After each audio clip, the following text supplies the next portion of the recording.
What's going on, guys? We are back for another movie review, and today we're going to be reviewing.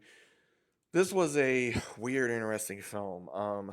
Subservience, brand new, starring Megan Fox, starring, uh, surprisingly, Madeline Zima, who played in The Nanny as young Grace. Very interesting seeing her in something since I had not really seen her anything since The Nanny. I wasn't sure if she was still acting. I was not sure if she was you know, in the world of acting. But this story is kind of interesting. The main story is you have the husband Nick, you have the wife Maggie, who Maggie is going through something with her heart. She's needing a heart transplant, and the husband's having a very hard time dealing with, is there a possibility she may live, may not live, trying to take care of his daughter and his son. And the world that they live in a massive world of human alike AIs. And they go to this company who's showing them off, and the daughter runs off, and she meets Megan Fox's character, who she names Alice, who is pretty much becomes like the caretaker, cooking, cleaning, doing the normal stuff I would say a AI robot does. And she is noticing a lot of different things within the family, helps a lot of things out, and notices the turmoil the husband's going through, notices the turmoil that the children's going through. She does make mistakes, and the father, puts his, foot down on it.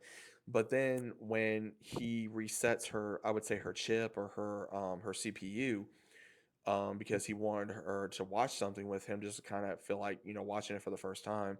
It felt like it really redesigned everything because she becomes a little more obsessive with the husband, wanting a possible relationship with him.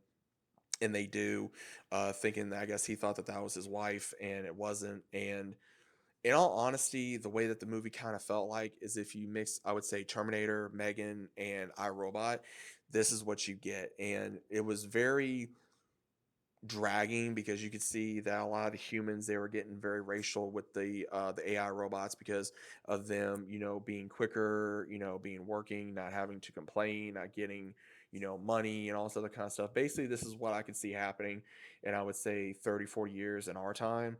And maybe that could happen. I don't know, because there's been a lot of speculation within the world if this actually happens.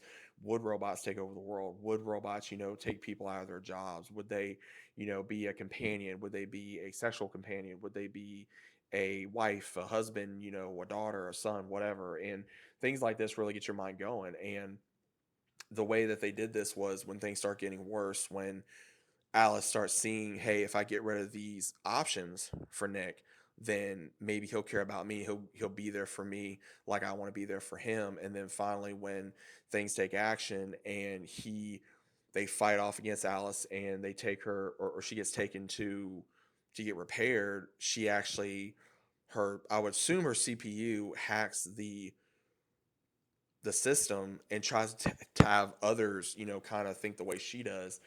And when she tries to continue to go after the family, the husband does save him, and it seems like Alice is gone. But at the very end of the film, and they're trying to reset everything, it does look like that, hey, there's a possibility there could be a sequel because of one of the AI robots is there and starts killing the ones that are trying to cover all this up. And others that got killed, or other ones that, were blamed for this and that.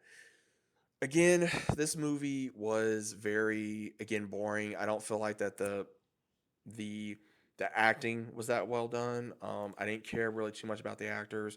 I felt like the one that played Nick, he was just a very, boring actor. I felt like he was just there for, whatever reason. Same thing with Maggie. I felt like she was pretty much, I would say, almost carrying the movie in a way because of what she was going through, and the kids were kind of annoying. And then you had Megan Fox's character, who, again, she's gonna be there because of her looks. Let's just be honest, guys. The best thing about this film is seeing Megan Fox either with nothing on or just in her, in underwear or whatever. Because again, she's a very attractive woman, but at the same time, is she the best actress? No. I still think she should be in horror movies because I feel like she does better in that, from Jennifer's Body to this to a few other films I've seen her in from horror and things of that nature. Again, it's not like a must watch in my opinion. It's not a must watch. It is a, you could literally have this on in the background while you're cooking dinner or you're doing something, and then you'll come back in maybe like 10 minutes and you'll pretty much figure out what's going on. It's not that hard to figure out. It's a very simple story. How would I rate this film? 1 out of 10, I give it maybe a two, and that's giving the best option. Would I watch this movie again? No, I would not. It's a one and done for me. I don't recommend this film to people. Unless you just really like seeing Megan Fox, then again, you're probably going to watch it. But again, that's just from a guy's perspective. But from a movie perspective, this movie was just very boring and it was dumb. And do I see it getting a sequel? If it does, I will be shocked because of just how crazy the story was. And when I'm saying crazy, it wasn't like hard to figure out. It was just very boring. And I feel like the acting, it was just there. Like there was really nothing there in my opinion. But again, those are just my opinions. But if you guys have seen this film, let me know what you thought about it. If you haven't seen it, check it out. But either way, what are your thoughts about this film? Let me know down in the comments. Hope you guys enjoyed, and I'll see you as always on the next one.